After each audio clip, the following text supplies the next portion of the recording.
Hello my all dear students, आज के इस ऑनलाइन वीडियो लेक्चर में हम आपका वेरी मोस्ट इम्पॉर्टेंट टॉपिक यहाँ पर कोहेसिव एंड एडहेसिव फोर्सेस का डिस्कशन करेंगे और साथ ही में हम आपका यहाँ पर बताएंगे कि कांटेक्ट एंगल क्या होता है।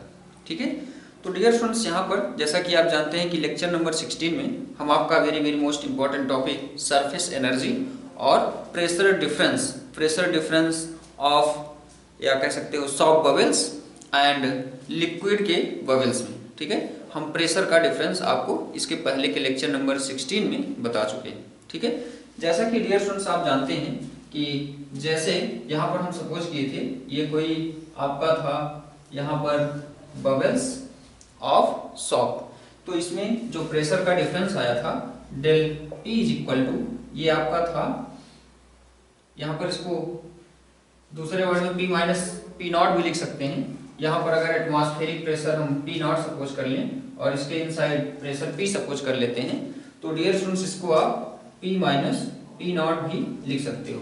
ठीक है, तो यहाँ से del P is equal to P minus P not is equal to, ये आया था आपका 4T/R। ये यहाँ पर ध्यान दीजिएगा, इन case of soft bubbles, in case of soft bubbles, ये रिजल्ट था आपका। और नेक्स्ट में अगर हम सपोज कर लें इन केस ऑफ दूसरा, यहां पर अगर हम लिक्विड बबल्स सपोज कर लें, liquid bubbles, in case of liquid bubbles, यहां पर ये आपका जो प्रेशर आता है इसमें, क्योंकि सिंगल सरफेस होता है लिक्विड के बबल्स में, तो ये जो आपका चेंज इन प्रेशर आता था del P is equal to, ये आया था आपका 2T/R। ठीक है, यहाँ पर हम सपोज किए थे कि ये हमारा कोई कंटेनर होता था जिसमें ये लिक्विड फिल्ड था और यहाँ पर कोई बबल्स था। इसके इनसाइड ये जो कॉनकेव साइड है, यहाँ पर डियर स्टूडेंट्स ध्यान दीजिएगा, इसके इनसाइड ये जो कॉनकेव शेप है, ये इसके इनसाइड कॉनकेव शेप में, कॉनकेव साइड में जो प्रेशर की वैल्यू होती है वह आपका ग्रेटर होता है। ठीक है, कंपेयर टू कॉन्वेक्स शेप। ठीक है, तो यहाँ पर प्रेशर की वैल्यू हम P2 सपोज किए थे इसके कॉनकेव शेप के साइड में, और कॉन्वेक्स शेप के साइड में प्रेशर की वैल्यू हम P1 सपोज किए थे। तो यहाँ पर T1 P1 चाहे जहाँ पर आप सपोज कर सकते हो, प्रेशर की वैल्यू यहाँ पर P1 की वैल्यू जो है इसके चारों ओर सेम होगी। ठीक है, यहाँ पर मैग्नीट्यूड जो होगा वो सेम होगा। ठीक है, तो P1 की वैल्यू आप कहीं भी सपोज कर सकते हो। तो इस केस में ये del P is equal to आपका जो होता है P2 minus P1 is equal to 2T/R in case of liquid, और ये था आपका result in case of soft bubbles. ठीक है, तो डियर स्टूडेंट्स, ये तो था आपका पिछला लेक्चर। यहाँ पर अगर यहाँ पर ये शेप जो हो आपका कर्व्ड शेप हो, यहाँ पर एक very most important result scientist young और आपके लाप्लास जो है दिए हैं। यहाँ पर वेरी मोस्ट इंपॉर्टेंट टॉपिक है। यहाँ पर डियर स्टूडेंट्स इसको समझिएगा, in case of curve surface, in case of curved surface, आपका जो प्रेशर डिफरेंस होता है by Young Laplace equation del P is equal to, ये होता है आपका T/1/R1 प्लस 1/R2। ठीक है, इन्होंने डिफरेंट कर्व्ड शेप सरफेस के लिए प्रेशर का चेंज इन प्रेशर की वैल्यू कैलकुलेट करने के लिए ये एक इक्वेशन दिए थे। ठीक है, इसको हम यंग लाप्लास इक्वेशन भी बोलते हैं। ठीक है, यंग लाप्लास इक्वेशन। तो यहाँ से डेल P आप चेंज इन प्रेशर बताता है। ये डियर स्टूडेंट्स यहाँ पर फर्स्ट केस में फॉर स्फेरिकल सरफेस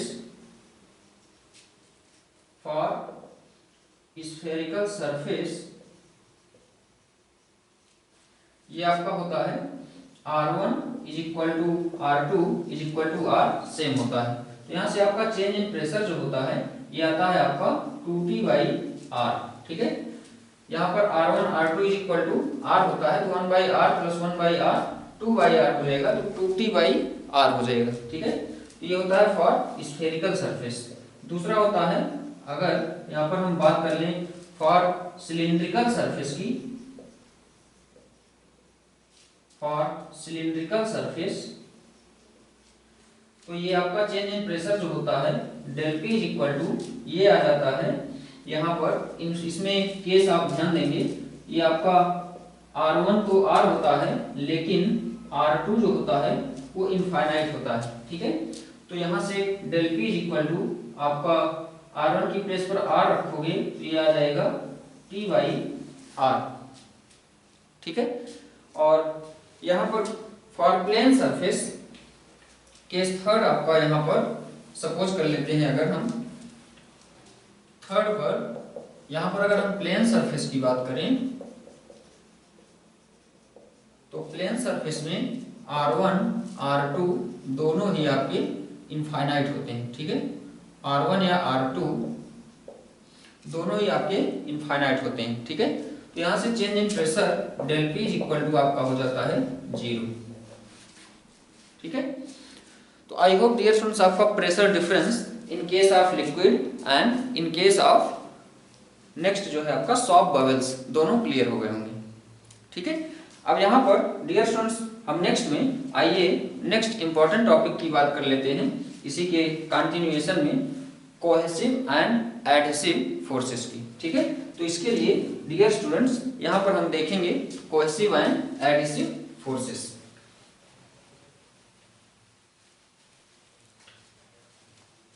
सबसे पहले दोनों ही डियर स्टूडेंट्स यहाँ पर हम जानेंगे कि दोनों ही फोर्सेस जो हैं ये अट्रैक्टिव नेचर के। ठीक है, चाहे आपके फोर्स ऑफ एडहेसिव फोर्स हो, चाहे आपका कोहेसिव फोर्स हो, दोनों ही अट्रैक्टिव फोर्स हैं। ठीक है, इनका जो नेचर है वो अट्रैक्टिव है। तो सबसे पहले यहाँ पर हम बात कर लेते हैं कोहेसिव फोर्स की। ठीक है, डियर स्टूडेंट्स कोहेसिव फोर्स जो होते हैं ये आपके मॉलिक्यूल्स के बिटवीन लगते हैं। सबसे पहले तो यहाँ पर ये जानेंगे कि जो कोहेसिव फोर्सेस होते हैं ये किन्हीं भी दो मॉलिक्यूल्स के बीच का अट्रैक्टिव फोर्स होता है। और डियर स्टूडेंट्स अगर वो मॉलिक्यूल्स जो हैं सेम सब्सटेंस के हैं तो इनको हम बोलते हैं कोहेसिव फोर्सेस। अगर फोर्स जो है यहाँ पर किन्हीं सेम सब्सटेंस के मॉलिक्यूल्स के बिटवीन अगर लग रहा है तो इसको हम बोलते हैं कोहेसिव फोर्स। ठीक है, तो यहाँ पर डियर स्टूडेंट्स अगर इसकी डिफिनेशन हम लिखना चाहें तो लिखेंगे कुछ इस टाइप से, द अट्रैक्टिव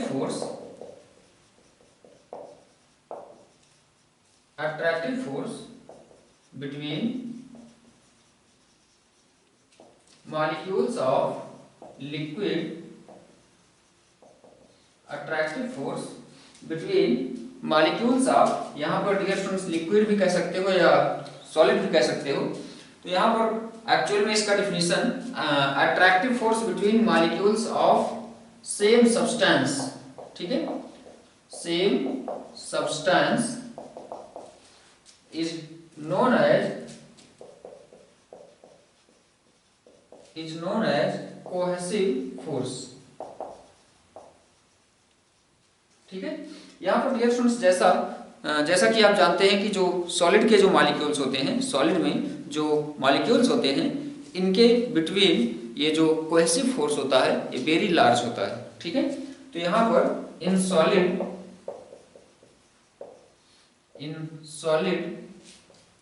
जो कोहेसिव फोर्स होता है ये वेरी लार्ज होता है। ठीक है, कोहेसिव फोर्स जो होता है वेरी लार्ज होता है। ठीक है, इन सॉलिड। और डियर स्टूडेंट्स इन लिक्विड जो होता है, इन लिक्विड जो फोर्स होता है ये लेस होता है कंपेयर टू सॉलिड। इसीलिए इसका शेप जो होता है, लिक्विड का जो शेप होता है, शेप ये डियर स्टूडेंट्स अनस्टेबल होता है इसका। ठीक है, फिक्स नहीं होता है। Shape is not fixed. और जो सॉलिड होता है इसका शेप इसीलिए फिक्स होता है due to very large cohesive forces between molecules. ठीक है, तो यहाँ पर इसका जो शेप या साइज कह सकते हो, शेप इज फिक्स्ड। ठीक है, और इसका जो वॉल्यूम होता है वो आपका फिक्स नहीं होता है लिक्विड का। ठीक है, और गैसेस जो होते हैं डियर स्टूडेंट्स, इनका ना तो शेप फिक्स होता है और ना ही वॉल्यूम फिक्स होता है। और यहाँ पर इस केस में इनका दोनों ही फिक्स होता है, शेप और वॉल्यूम ही। ठीक है, अब डियर स्टूडेंट्स यहाँ पर ये हो गया लिक्विड। और इन गैसेस में अगर हम बात करें तो गैसेस में कोहेसिव फोर्सेस जो होते हैं वो जीरो होते हैं। ठीक है, in gas no cohesive force,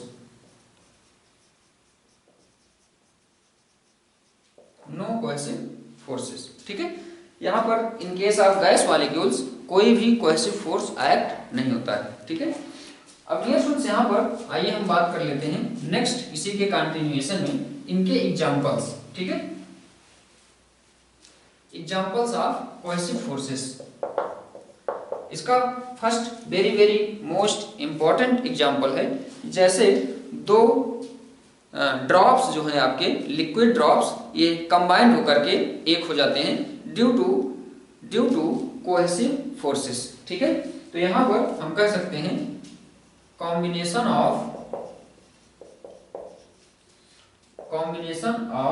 liquid drop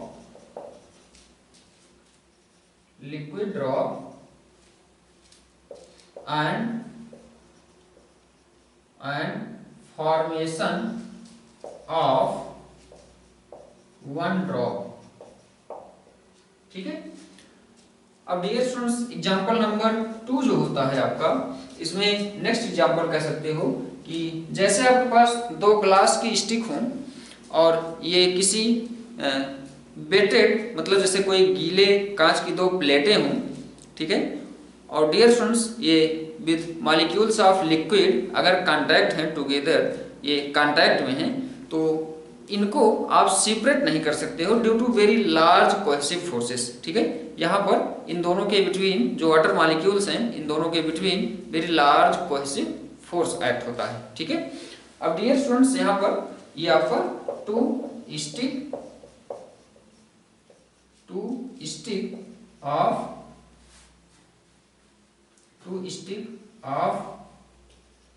weighted glass plate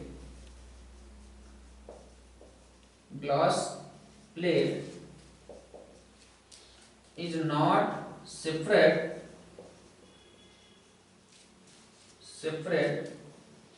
very easily। ठीक है, very easily। अब डियर स्टूडेंट्स ये आपका नेक्स्ट एग्जांपल हो गया इसका किसका, कोहेसिव फोर्सेस का।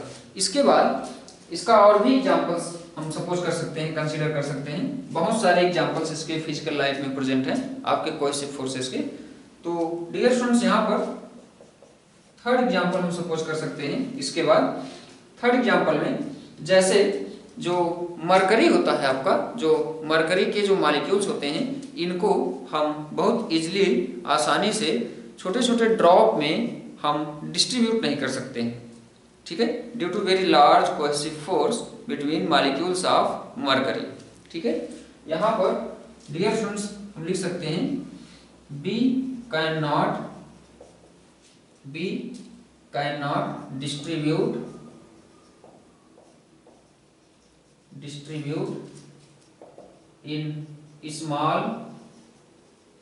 in small drop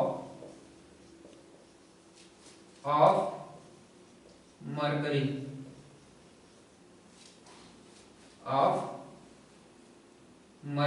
ठीक है। डियर स्टूडेंट्स, मरकरी का जो लिक्विड होता है या जो सोल्यूशन होता है या जो मरकरी होता है, इनके मॉलिक्यूल्स को आप वेरी इजीली आप ड्रॉप्स में कन्वर्ट नहीं कर सकते हो, स्मॉल ड्रॉप्स में नहीं ब्रेक कर सकते हो। ठीक है, यहाँ पर due to very large cohesive forces, क्योंकि मरकरी में क्या होते हैं, इनके मॉलिक्यूल्स के between very large cohesive forces present होते हैं। ठीक है, तो यहाँ पर drops of mercury in small drops of mercury due to very large cohesive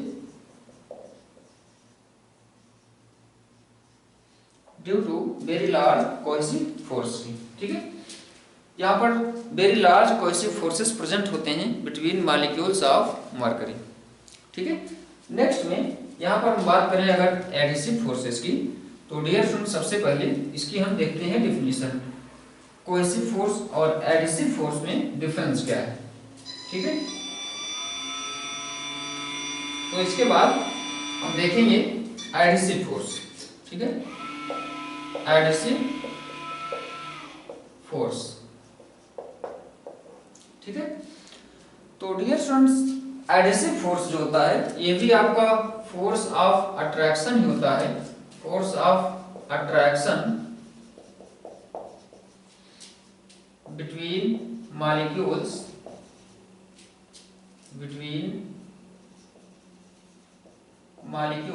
of different substance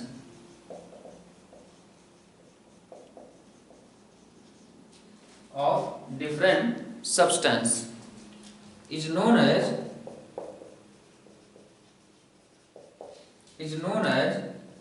adhesive forces,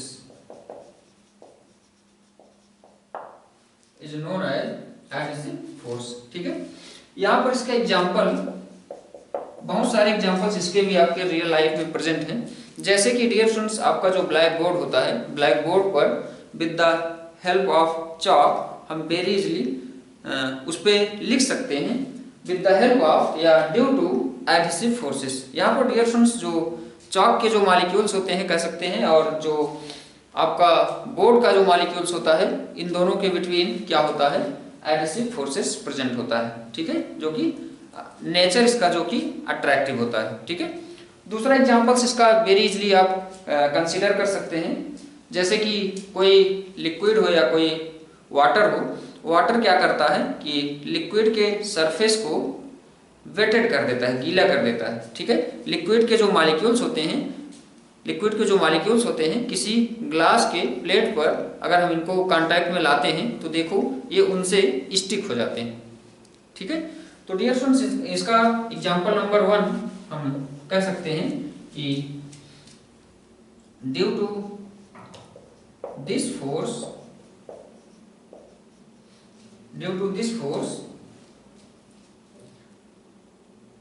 it is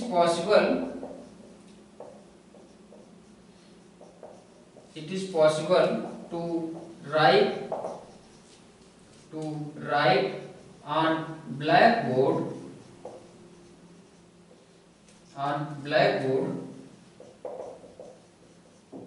with chalk, ठीक है, due to adhesive force.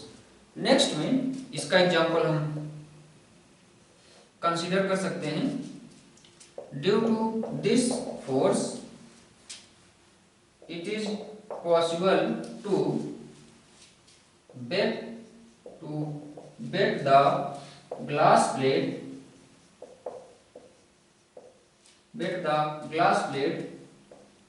by water, ठीक है, और लिक्विड, ठीक है। ये डियर स्टूडेंट्स आपका next very most important example हो गया किसका, एडहेसिव फोर्स का, ठीक है। अब यहाँ पर डियर स्टूडेंट्स एक हम और वेरी मोस्ट इंपॉर्टेंट डिफिनीशन की बात कर लेते हैं, कांटेक्ट एंगल, ठीक है, contact angle. Contact angle dear students आपने देखा होगा अपने फिजिकल लाइफ में, जैसे ये कोई बीकर है, अगर आपका हम सपोज कर लें कि ये आपका कोई बीकर है कुछ इस टाइप से, ठीक है, ये आपका बीकर है और इसमें कुछ लिक्विड फिल्ड है, ठीक है, वाटर कह सकते हैं, इसमें वाटर फिल्ड है, ठीक है। डियर स्टूडेंट्स इनका जो वाटर का जो सरफेस होता है ये आप देखते होंगे कि near to the glass plate, या जो बीकर है अगर सपोज कर लेते हैं बीकर आपका ग्लास का ही बना होता है। अगर यहाँ पर हम ध्यान से देखते हैं तो जो लिक्विड का जो सरफेस जो होता है, लिक्विड का जो सरफेस जहां पर इसका जो सरफेस इस ग्लास के कांटेक्ट में होता है, वहां पर इसका जो सरफेस होता है वो समथिंग थोड़ा सा डाउन होता है। ठीक है, अगर आपने किसी लिक्विड को वाटर को अगर आपने किसी बीकर में फिल किया हुआ है, तो जहां पर इसका जो वाटर का जो सरफेस होता है इस ग्लास के कांटेक्ट में होता है, वहां पर इसका जो लेयर होता है वो थोड़ा सा ड्रॉप होता है, थोड़ा सा डाउनवर्ड होता है। ठीक है, तो यहाँ पर डियर स्टूडेंट्स ऐसा होता क्यों है? ऐसा होता इसलिए है क्योंकि यहाँ पर ये जो आपका इस लिक्विड के सरफेस के बिटवीन, लिक्विड का सरफेस और ये जो आपका ग्लास है जो जिससे बीकर बना हुआ है, इन दोनों के बिटवीन कुछ फोर्स लगता है, फोर्स ऑफ अट्रैक्शन लगता है। ठीक है, जिसको अभी हमने आपको यहाँ पर डिस्कस कर रखा है इसके जस्ट पहले, कोहेसिव एंड एडहेसिव फोर्सेस।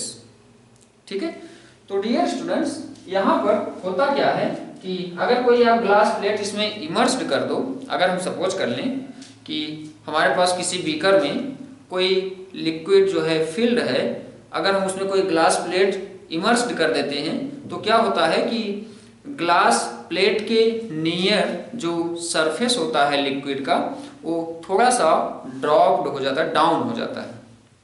ठीक है, और डियर स्टूडेंट्स इसी के अपोजिट, जैसा कि अभी हमने आपको बताया था कि जो मॉलिक्यूल्स होते हैं मरकरी के, जो मरकरी के मॉलिक्यूल्स होते हैं, इनके बिटवीन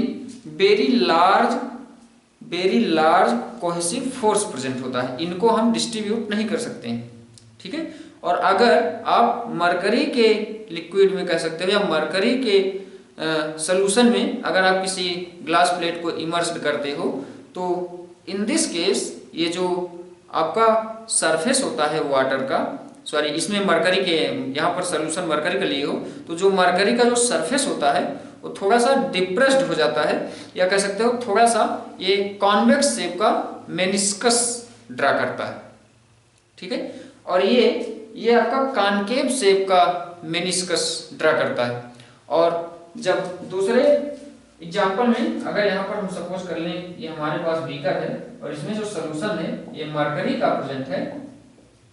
ठीक है, इसमें अगर आप ग्लास प्लेट इमर्स करोगे तो इसका जो ये सरफेस है ये क्या होगा, थोड़ा सा यहाँ से कुछ इस शेप में मेनिस्कस ड्रा करेगा, या कह सकते हो कॉन्वेक्स मेनिस्कस ड्रा करेगा। ये आपका कॉनकेव मेनिस्कस ड्रा कर रहा है और ये आपका कॉन्वेक्स मेनिस्कस ड्रा कर रहा है। ठीक है, तो यहाँ पर हम देखेंगे कॉन्ट्रैक्ट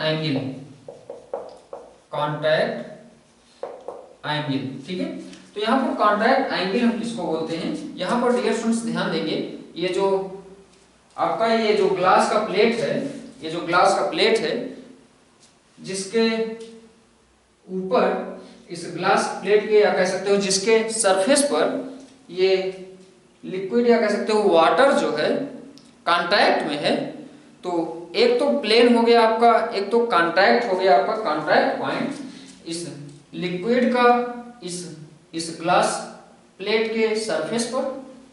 ठीक है, यहां पर ध्यान से समझेंगे, एक तो ये हो गया आपका ग्लास प्लेट का सरफेस। ठीक है, ये हो गया आपका ग्लास प्लेट का सरफेस। इस ग्लास प्लेट के सरफेस से जो लिक्विड कांटेक्ट हो रहा है, जहां पर ये कांटेक्ट पॉइंट हो गया ये, या प्लेन कह सकते हो ये।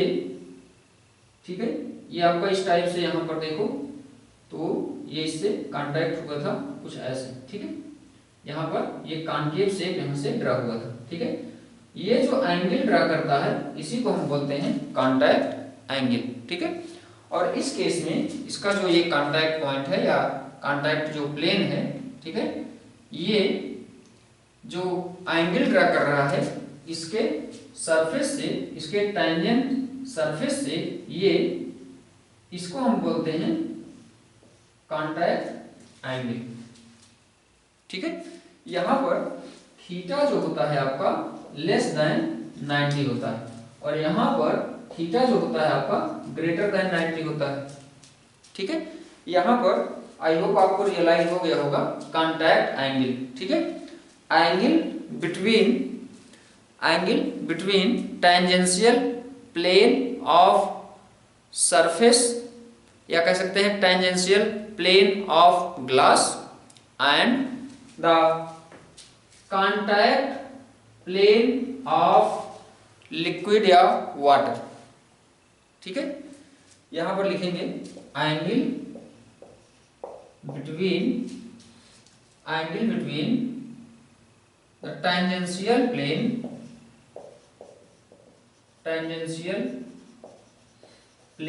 ऑफ ग्लास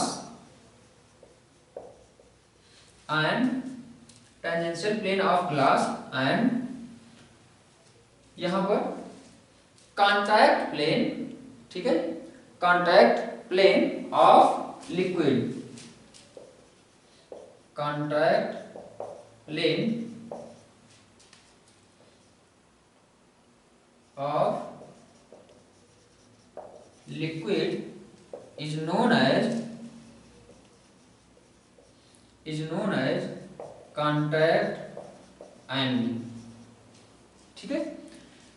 यहां पर डियर स्टूडेंट्स ध्यान दीजिएगा, अगर कोई वाटर किसी ग्लास प्लेट से कांटेक्ट में आ रहा है, या अगर कोई वाटर किसी ग्लास को वेट कर रहा है या कंटेनर को वेट कर रहा है, गीला कर रहा है, ठीक है, या उससे स्टिक हो रहा है, तो इन दिस केस जो एंगल होता है वह आपका थीटा इज लेस देन 90 होता है, ठीक है।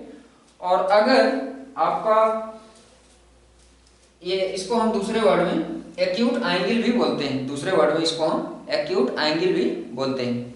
और अगर आपका जो लिक्विड है वो ग्लास प्लेट से अट्रैक्ट नहीं हो रहा है, अगर आपका जो मरकरी है, जैसे यहाँ पर in this case second case में यहाँ पर जैसे मरकरी का हम सोल्यूशन लिए हैं, तो इन दिस केस क्या हो रहा है कि ये इनके जो मॉलिक्यूल्स हैं ये आपके कंटेनर को वेट नहीं कर रहे हैं, गीला नहीं कर रहे हैं, इनसे स्टिक नहीं हो रहे हैं।